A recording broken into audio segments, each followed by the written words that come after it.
kadang di mereka pemahaman salafi tidak ada doa setelah salat wajib.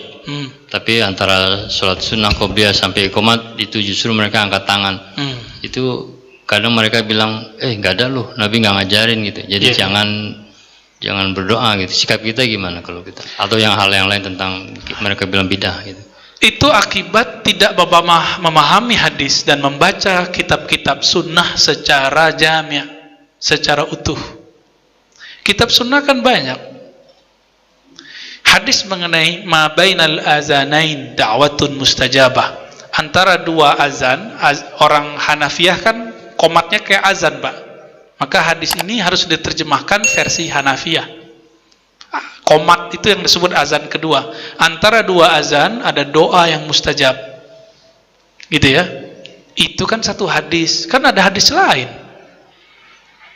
Nabi ditanya, wahai manakah doa yang afdol, yang mustajab? Apa kata Nabi? Fi jawfil lail, ya, sulus al-akhir, sepertiga malam terakhir. Terus kapan lagi? Ba'da kulli maktubah, setelah sholat wajib. Lo ada kok, ya, Nabi ngomong kok. Tapi Ibnu Qayyim memfatwakan bareng-bareng jamaah berdoa ba'da sholat bid'ah. Itu fatwa siapa? Ibnu Qayyim. Ibnu Qayyim siapa? Murid Ibnu Taimiyah. Ibnu Taimiyah siapa? Ya imamnya Salafi, wajar dong. Gitu. Terus apa dalil kita? Dalil kita banyak. Ya. Dari semua hadis-hadis itu kemudian ada yang lebih detail. Hadis Imam Al-Hakim. Apa kata Nabi SAW? Tidaklah berdoa, ya, mada'a qaumun, ya, wa ammana ba'duhun.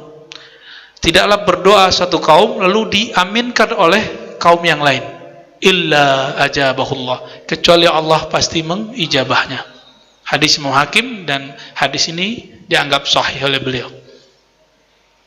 Ini dalilnya kan sahih juga, ya. Terus gimana? Mereka ngotot, enggak, yang sahih ini. Ah, ini berarti enggak jami' baca hadisnya. Gitu aja, Pak. Maka orang alim itu seperti yang kita katakan tadi, Abu Ishaq Asy-Syairazi, ketika ditanya satu persoalan dia jawab dengan 40 jawaban. Jika begini, maka jawaban begini. Jika persoalannya berubah, begini. Jadi dirubah, ada seninya. Mereka maunya boleh, tidak boleh. Jadi ketika saya memberikan opsi-opsi begini, dianggap nggak tegas. Ya, nggak apa-apalah. Kita nggak beramal untuk mereka kok, kita beramal untuk Allah Subhanahu wa ta'ala. Cukup? Apa lagi? Kita kalau dibilang itu kan awam nih, Ustaz. Kita nggak bisa kasih opsi jawaban itu 1, 2, 3, 4. Kita diam aja terus senyum masing-masing aja lah. Bagus. Gitu. Antum kalau diam nggak debat, ahsan. Ya. Kenapa? Karena orang ketika berdebat, walaupun dia benar, akan ada kekerasan hati, Pak, muncul. Walaupun antum benar. Saya nih, misalnya saya tahu dalilnya, misal, kan nggak semua dalil juga saya tahu. Saya mau ngasih dalil, antum mau ngasih dalil, antum mau habinya misalnya, ya, saya layanin terus sampai kalah. Tetap saja walaupun saya benar, ada perasaan di sini sombong, atau perasaan benar. Nah, ini bahaya, Pak. Maka jidal yang diperbolehkan, jidal yang ingin mempertahankan kebenaran, supaya yang lain tidak terbawa, bukan ingin merasa benar. Inilah kalam Imam Syafi'i. Tidaklah aku berdebat kecuali aku ingin mendapatkan kebenaran dari orang lain. Jadi Imam Syafi'i itu kalau debat nggak mesti menang. Apa kata beliau?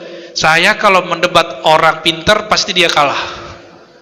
Tapi kalau mendebat orang jahil pasti saya kalah. Jadi antum mau bawa 1000 dalil sama mereka nggak akan diterima.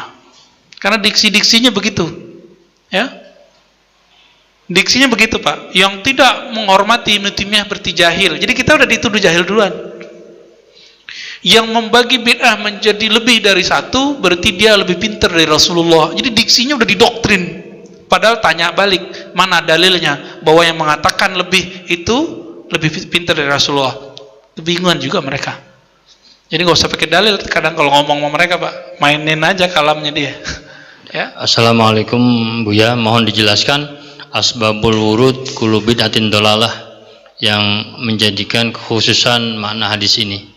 Itu Nabi sedang berkhutbah.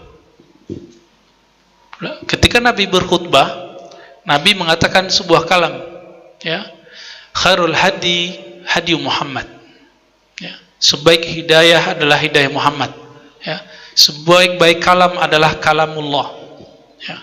Iyyakum muhdatsatil umur, jauh-jauhlah kamu dari perkara yang baru. Wa kullu muhdatsatin bid'ah, sampai akhir hadis, ya. Lalu setelah itu Nabi ganti topik, udah nggak ada kaitannya. Jadi hadis itu ada topiknya, 3 topik. Pertama tentang menyatakan hidayah, kalam. Yang kedua mengenai bid'ah. Yang ketiga persoalan lain, masuk ke bab muamalat. Jadi hadis ini Nabi sampaikan di salah satu khutbahnya. Bid'ahnya Salafi apa? Setiap kali mulai khutbah memulai kalamnya dengan kalam itu. Ya kan? Benar nggak? Itu menurut saya bid'ah juga. Nabi nggak selalu khutbah dengan kalam itu kok. Katanya kalau Nabi tidak melakukan selalu, kita nggak boleh melakukan selalu. Kenapa ente setiap mulai khutbah mulai dengan kalimat itu? Ya, ini kan lucu ya. Jadi itu hadisnya Nabi sedang berbicara dalam khutbah. Gitu asbabul wurudnya. Wallahu taala alam. Apakah di kalangan Wahabi ada muftinya? Ada. Mereka buat, ada juga namanya apa namanya ya? Hay'ah Kibar Ulama gitu kalau nggak salah, itu ada di Saudi. Jadi mereka juga punya lembaga fatwa. Inilah lucunya Pak. Di Saudi itu nggak bisa kita ngomong begini tentang agama. Ada seorang imam Masjidil Haram, beliau agak longgar masalah hukum musik, langsung dipecat dari imam masjid. Gimana tuh? Ya. Ntar saya dituduh lagi, ente menghalalkan semua. Enggak, ini ulamanya yang banyak. Nanti mereka bawa nama 4 mazhab. Jadi ada salah satu ustadz di Indonesia, ketika masalah musik, dia tumben-tumben bawa 4 imam. Ya, bukannya tadi kita nggak boleh taklid mazhab. Sekarang dia bawa 4 mazhab mengharamkan musik. Ya, yang dia nukil cuma imam yang cocok sama dia. Imam kan banyak. Imam Ghazali memberikan 2 pendapat mengenai musik. Jadi bukan 1 kaul. Imam Surawardi mengatakan 2. Jadi mereka memberikan opsi. Haram jika begini, halal jika begini. Kita juga sama. Kita mengatakan musik haram jika begini, halal jika begini. Ada penjelasannya nanti. Ya. Jadi mereka punya muftinya. Tapi muftinya ada yang resmi, ada yang nggak resmi. Kayak Syekh Albani itu nggak resmi. Salah satu fatwa Syekh Albani apa? Haram sholat di masjid yang ada kuburnya. Maka dia nggak mau lagi sholat di Masjid Nabawi, Pak. Bahkan memfatwakan keluarkan kubur Nabi dari masjid. Itu sebabnya Syekh Albani nggak lama di Madinah, 3 tahun doang. Ulama Wahabinya sendiri nggak sepakat Pak sama Albani. Ya, apalagi fatwa Syekh Albani. Membid'ahkan sholat tarawih lebih dari 11 rakaat. Di sini berapa tarawihnya? Masih? Oh mantap. Ya, terusin Pak itu. Kapan lagi kita bertahan kan?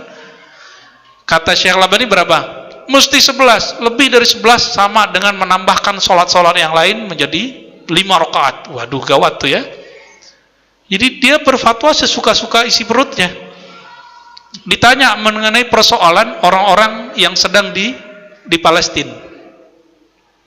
Orang Islam di Palestina, apa kata dia? Nggak apa-apa, keluar aja.